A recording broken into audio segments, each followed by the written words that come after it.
So the summer movie season is coming to a close. It's been a really memorable time. Obviously, we had a lot of blockbusters come out. Top Gun Maverick is obviously the biggest movie of the year. Jurassic World came out and made its money. Who could forget the phenomenon Minions 2? So naturally, the season's been dying down the last couple of weeks, and we're not going to see too many new movies come out, but I wanted to take a second to talk today about what we can expect in the fall. This is the weird in-between times where we get movies that could be considered summer films, but maybe just didn't make the cut for the studio in the summer slate, and then also movies that are going to be in the contention for the Oscars whenever they come around. So naturally, we get a wide array of movies coming out during this time of year, so I wanted to take a second today to talk about some of the movies that I'm thinking about, some that I'm excited about, some that are just on my radar as we move into the fall. And I know that there are official days for whenever the fall starts, but in my brain, I associate the fall with September and October, so that's what I'm going to be rolling with today. So without further ado, let's get into the fall movie preview of 2022. The first movie I'm talking about is the live-action Pinocchio movie coming out on Disney Plus on September 8th. This is, of course, directed by legendary director Robert Zemeckis. I'm not really sure what to make of this movie. The trailer didn't really stand out to me too much, and Robert Zemeckis, while he is a legend, some of his motion capture stuff has been all over the place for me. If maybe you're unfamiliar with his work, he previously directed the Polar Express movie that came out like 2 decades ago at this point. That's nuts. But he's also directed the motion capture movies Beowulf, as well as A Christmas Carol, and most recently Welcome to Marwen, which I know wasn't a full-on motion capture movie, but it had motion capture elements in it. This is my personal preference coming out. I think that it just kind of looks creepy, and I'm concerned about it just being a movie that gets forgotten about, just being thrown onto Disney Plus. I haven't really seen a movie get put on that service yet that's really generated a lot of buzz.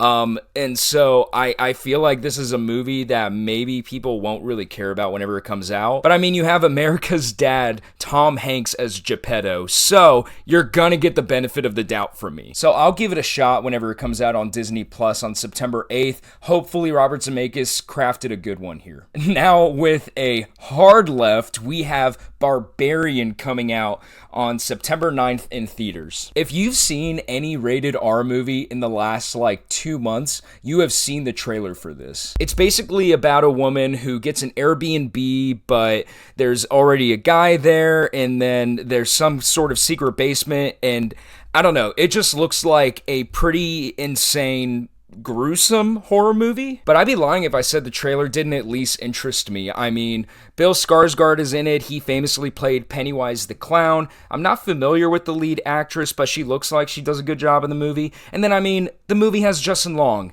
Who doesn't like Justin Long? I wish I had more details on this one, but really it just looks like a horror movie coming out in the beginning of September. It might be terrible. It might be great.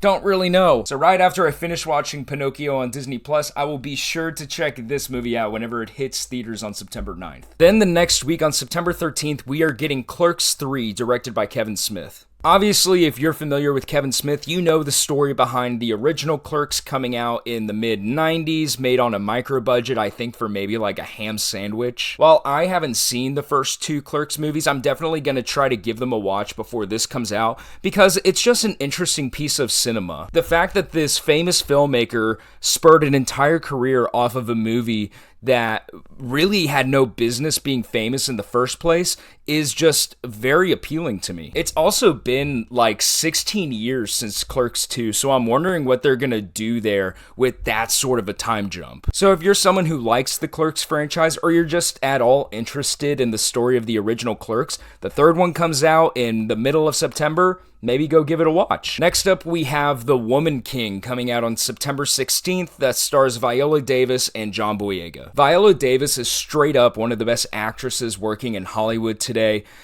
So I am going to go in here expecting a fantastic performance by her. I really like John Boyega. He was, of course, Finn in the most recent Star Wars trilogy. So seeing him in something else is very appealing to me. While the trailer really didn't grab me, me, I'm gonna give Viola Davis the benefit of the doubt whenever it comes to what projects she chooses to be in. It looks like it's gonna have plenty of action, and it will probably have a fantastic performance by Viola Davis, so I will definitely be seeing it in the middle of September. Next up, we have a movie whose trailer made me laugh really hard. It is called See How They Run, coming out on September 16th. First and foremost, the two leads here are Academy Award winner Sam Rockwell, as well as Galway Girl herself, Saoirse Ronan, so I'm gonna have faith in whatever projects those two actors choose. So naturally, I am very excited for this movie. The trailer made me laugh a lot, like I said before, and it looks like another fun murder mystery. It's been interesting the last few years to see what the impact of the success of the film Knives Out has had on just film. Because we've gotten a lot of movies within that sort of subgenre within the last few years, and I realized that Murder on the Orient Express came out before Knives Out, but that didn't have nearly the same level of success as Knives Out did. But hey, I love a good murder mystery, so I will definitely be seeing this one, and hopefully it's another great performance by Rockwell and Ronan. It looks way more lighthearted than like Death on the Nile, Murder on the Orient Express, Knives Out, but hey, you gotta switch it up somehow. We can't have a dozen murder mysteries that are all the same thing at their core. But yeah, See How They Run comes out on September 16th in theaters, so if you're someone that's interested in the murder mystery genre, that one could definitely be for you. Next up is a very highly anticipated movie called Don't Worry, Darling. This is, of course, Olivia Wilde's follow-up to 2018's Booksmart, where she proved to everyone that she's not only a talented actress, but she is a very capable director. The movie stars Florence Pugh, who I feel like is just going to be one of the biggest stars in the world here in the next couple of years. She's already just associated herself with a bunch of great projects over the last couple of years, so I am very pumped to see her in the leading role here. And then playing her husband is Harry Styles, who, you know, I feel like is going to get a lot of people to go to the theater. But seriously, Harry Styles was good in Dunkirk. I'll be interested to see how he does in this movie. He seems like he'll do a good job in the trailers, but it still very much feels like Florence Pugh's vehicle here. Olivia Wilde plays a supporting role in here while she's also directing. Chris Pine is in it, and it seems like he plays a very large role in the grand scheme of things. I really can't get a feel for what this movie is about from the trailers, other than it seems like it's going to be a very intense thriller. And Olivia Wilde looks like she's going to present a lot of different themes about conformity and old-fashioned natures and how those are just kind of outdated. Obviously, I haven't seen the movie. We're a month out at this point, but that's just kind of what I'm getting from the trailers. I am personally here for it. It seems like a lot of good people coming together to work on a project. So what could go wrong here? Oh boy, I really shouldn't say that. There have been plenty of movies that have had good people associated that just didn't mix well. But hey, you know what? I have faith in this one. I'm sure I'm going to see this trailer plenty of times whenever I go see movies over the next month, so I certainly won't forget about it. You shouldn't too. Don't Worry, Darling comes out on September 23rd. Could be a major awards contender by the end of the year. Next, we have a movie coming to Netflix on September 28th called Blonde, and it is the Marilyn Monroe film starring Ana de Armas. You know Ana de Armas from Knives Out, No Time to Die, The Gray Man. She's been popping up everywhere lately. While we've only gotten a few little snippets of this film, I am personally very excited. It looks like she kills it in the role as Marilyn Monroe. I hope this movie doesn't fall into the pit of a lot of other biopics and just showing the rise and the fall, you know, all of that stuff. While it's very accurate to Marilyn Monroe's actual life, I hope that they're able to dial in and go a little bit deeper than that. I have a very surface level knowledge about Marilyn Monroe, so I am personally very excited to learn a little bit more about who she really was beyond just the insane nature of her fame. However, if you're someone with kids that is interested in this, I should say it is the only movie getting a release in 2022 that is rated NC-17. So basically that means that there's sex. Yeah, so there's gonna be some graphic stuff in here. So if you're someone that is sensitive to that, doesn't want to see that in their movie, you should definitely know that before watching it. But hey, if you're someone that doesn't really get bothered by that in their movies, it comes out on Netflix on September 28th. I'll definitely give it a watch to see Ana de Armas and how she transforms into Marilyn Monroe. Hopefully, it's a Oscar-nominated turn. I know that there's a lot of buzz about her right now. I really hope it delivers. Next is a movie that I forgot was even happening and am surprised that it's getting released. Hocus Pocus 2 gets released on September 30th, straight to Disney+. And we're actually seeing the original Three Witches all come back. Now, I enjoy the original Hocus Pocus. I definitely give it a watch every Halloween, but this is one of those sequels where I'm like, who is really asking for this? I mean, Hocus Pocus came out 30 years ago. It was a good cult movie. I definitely watch it every Halloween whenever it's on ABC Family, or I guess Freeform now. It's ABC Family for life for me. And it just kind of seems like Disney wanted to cash in on the nostalgia of the original. I don't have very high hopes for this movie, but maybe that's just the pessimist in me. Obviously, I want it to be good. I like the original Hocus Pocus, but I'm just trying to not go in with too high of expectations. The director of this movie has directed the choreography in a ton of films in the past, so I'm expecting some really great dance numbers here. She also directed The Proposal in 2009, a really solid romantic comedy. I should say that she directed Hot Pursuit in 2016, and if you don't remember that movie, I don't blame you. I wish that I could forget it. So hopefully I am wrong about this, and this is just the movie of the year, but I'm not going to go in with that expectation of Hocus Pocus 2. Luckily, it is coming out on Disney+, so I mean, I'm not going to pay anything more than my monthly subscription for that service, so I will definitely give it a watch. You should too if you like the original Hocus Pocus. Fingers crossed that it's good. Hopefully I'm sitting here in late September eating my own words, saying that it's the greatest movie I've ever seen, but again, I'm not going to hold it to that standard. Next up, we have a movie coming out on that same day, September 30th, where I recently saw the trailer and it surprised me by how much I liked it. Bros. And this movie basically looks like a romantic comedy from the perspective of a gay man played by Billy Eichner. I love Billy Eichner. If you've never watched his clips of Billy on the Street on YouTube, give it a watch. They are absolutely hilarious, and I'm excited to see him in a starring role in a major motion picture. This movie is also directed by Nicholas Stoller, who has directed films like Forgetting Sarah Marshall, Get Him to the Greek. He directed Neighbors and Neighbors 2. So he's proven himself to be a really great comedy director in the past. Billy Eichner has an opportunity to really show his stuff as a performer in a film versus just, little clips here and there on YouTube. And I really want to see him be more than just the guy who is yelling in something. The first thing that comes to mind is his supporting character on Parks and Rec, where basically his role is just, again, him yelling at the other characters. It's also produced by Judd Apatow, who is one of the biggest comedy producers in Hollywood, so fingers crossed that Bros is good. I definitely have high hopes for it. The next movie is one that I've had on my radar for a couple of years now, and it's called The Greatest Beer Run Ever. It's directed by Peter Farrelly, the Oscar-winning director of Green Book, and it stars Zac Efron, someone who I think is a really underrated actor who I've been waiting to get a really great role. It's actually the true story of a man played by Zac Efron who goes to Vietnam during the war to deliver his neighborhood buddies beer. The trailer recently came out and it is the exact tone that I wanted this movie to be. Obviously, you have the comedy that is going to be there for such an absurd story like this, but it looks like it's also going to have a whole lot of gravity because, obviously this takes place during the Vietnam War, a very serious time in our country's history. We also have Russell Crowe in a supporting role here, and in my opinion, he's one of the greatest actors ever to be put onto screen. So I hope this gets Zac Efron back into everyone's minds as a fantastic actor, because I feel like he's one of those guys where everyone knows him as like a celebrity, but they don't really know a whole lot of his actual work. Also, when are we getting the second season to Down to Earth, Zach? I really liked the first season, and apparently season 2 has been in the can for a while.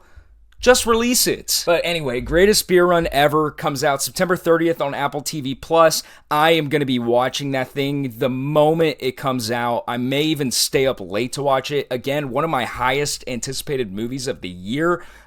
Definitely give it a watch. Hopefully it's good. Coming out on that same day is another movie where I have seen this trailer attached to every R-rated movie over the last 2 months, Smile. Originally, I was pretty pessimistic on this one. It just looked like a generic horror movie. The first little tease that they put out there, I thought was one of the worst trailers I had ever seen. But the trailer that I have been watching ahead of most every movie in theaters lately is actually really effective and got me the first time that I watched it. I love just sitting in a crowd with people that haven't seen it before, and whenever the last little jump scare happens, it always gets a reaction. This movie could definitely be that generic horror movie that everyone forgets about and ends up being terrible, but some of the visuals in the trailer just look different from those really easy horror movies, you know what I mean? It looks like some actual effort was put into this, and the lead actress looks like she kills it. But look, I'm not stupid. I realize the premise inherently is pretty goofy. I mean,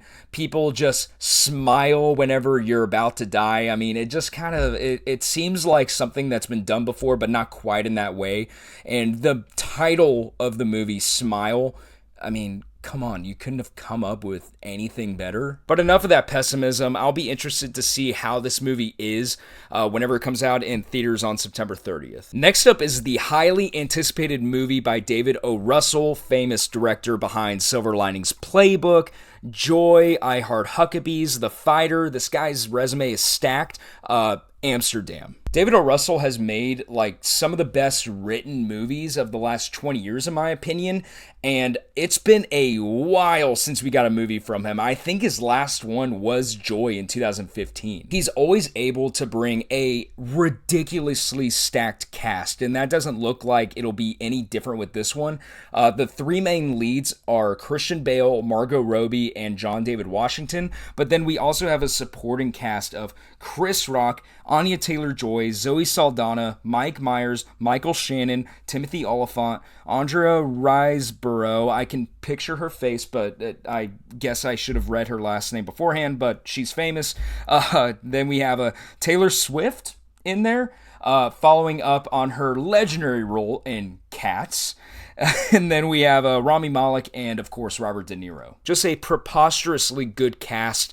I expect this movie to be very well written. This is going to be a major awards contender by the end of the year, I would have to assume. Christian Bale could probably get a Best Actor nod for his role in here. Margot Robbie for actress. I'm assuming the screenplay is top-notch, so perhaps original screenplay there, or I guess maybe adapted screenplay, because I think elements of this are taken from real life. I'm not really too sure. And the movie is interesting. It takes place in the 1930s, and the three main leads that I just listed they all play best friends who become the prime suspect behind a murder. So naturally, they have to figure out who did the murder. So I guess it's another murder mystery. Maybe I got that mixed up a little bit, but I'm excited to see David O. Russell's perspective on this sort of genre, and also just see his unique voice again for the first time in 7 years. This is absolutely something that you should circle on your calendars. It comes out in theaters on October 7th. They recently moved it up to let it get some distance from a movie that I'm going to talk about a little bit later in this video, Black Adam. So that tells me that they want to give this thing a solid theatrical run, that they're confident in the movie, so fingers crossed that it delivers. I'm excited for Amsterdam. The next up is a movie based on a children's book called Lyle Crocodile. I saw this trailer for the first time a few days ago in the theater, and I was trying to figure out what exactly I was looking at. It looks like a cute kids movie. It stars Javier Bardem, like a very fantastic actor.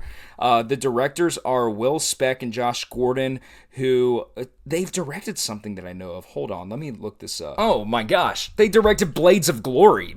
Come on, these are top-notch filmmakers right here. Yeah, but this probably won't be a movie that I go see by myself unless it gets like really good buzz.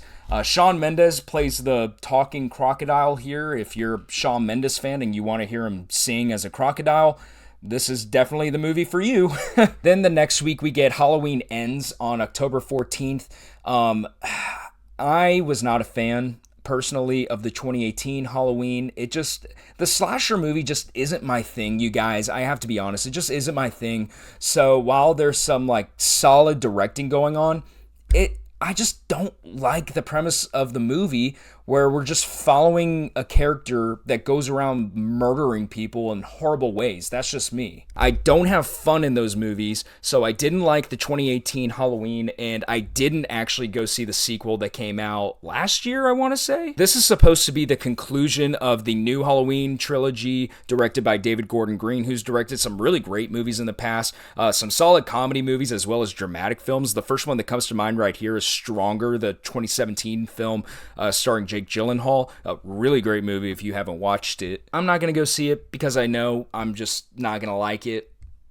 Maybe I'm wrong for that, but it is what it is. But if you're someone who likes the slasher movies, and especially if you're someone that likes the Halloween franchise up to this point, October 14th is the conclusion of the new trilogy. Definitely go out and watch it if you're into that sort of thing. All right, we're getting to the end, people, I promise. On October 21st, we have a movie where I really hope I don't butcher this name, but I'm probably going to. It's called The Banshees of the Inisherin. Yeah, for sure. What's appealing about this movie are a couple of things. First of all, it's directed by Martin McDonagh, who is a great director. If you don't know his name, definitely give his movies a watch. He's directed movies like Seven Psychopaths, In Bruges.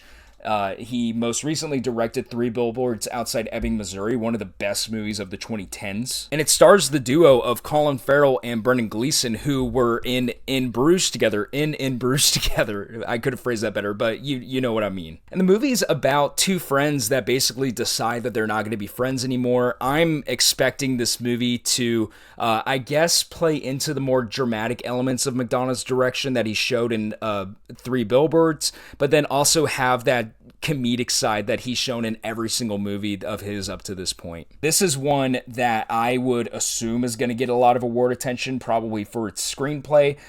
Who knows? Maybe it comes out and it's just a massive hit and it goes on a run for maybe Best Picture. I'm a big fan of Colin Farrell as well as Brendan Gleeson, and I like their dynamic together in Bruges. So I'm excited to see them back on screen together, where they are really the primary focus of the film. So I will definitely be seeing this on October 21st. But come on, guys, I gotta close this video out with Black Adam coming out on October 21st. This is, of course, the Dwayne Johnson superhero movie in the DC Cinematic Universe. This movie, I feel like, has been in development for like 10 years. Like, when did they announce that Dwayne Johnson was playing Black Adam? Like 2016? So it surprises me that we're actually getting this movie soon. The trailer came out and it looked a little goofy. I didn't realize how weird it would be to see a character, a superhero, fly through the air who was bald. I feel like not having the hair there kind of loses some of that effect. I don't remember if the suit that he's wearing is rippling at all, but it just looked very cheesy, very CGI. I don't know. I am a Dwayne Johnson fan, so I'm going to root for any movie that dude is in. Hopefully this one is an absolute banger. The DC Cinematic Universe, we don't really know the future of it at this point. Its parent company Warner Brothers recently got bought out by Discovery, and the new guy in charge, David Zaslav, is basically doing a hard reset, or maybe not a hard reset. That was tough phrasing, but they are going to be molding the DC Cinematic Universe into something very different over the next 10 years. And so I don't really know where Black Adam falls in the plans for that, seeing as to the old administration within Warner Brothers were in charge of greenlighting this and making it. So I don't know what kind of, effects, like I said, are going to be had from the movie. But I mean, if a movie comes out, it's good, it makes a lot of money, it can easily be factored into the plans for the future. And I'm holding out hope that Henry Cavill makes an appearance in this movie as Superman. He has been completely underutilized by DC up to this point. Like, you have the perfect Superman right there, you guys. use him. And what character do you really have in your arsenal that can go toe to toe with Black Adam? It looks like this guy has every superpower under the sun. And it's the first superhero movie coming out for several months up to that point, I guess since Thor Love and Thunder earlier in July. So maybe people are going to be really itching to go out to see a superhero movie, especially one starring Dwayne Johnson. I hope that it's good. I will absolutely go see it. I'll probably go see it multiple times, to be honest with you. But yeah, Black Adam, October 21st. And that's gonna do it for me, you guys. This video took forever to film, but there are a lot of movies coming out in the fall that I wanted to talk about. I'm glad that I actually sat down and made this just for my own organization, just as a reminder. But hopefully this video was helpful to you. Thank you so much for watching up to this point. Subscribe if you liked this video and you want to go check out more. I'm definitely going to be making more box office videos, more movie reviews, more movies on the list, on the 100 movie marathon list, that is. And I will see you guys next time.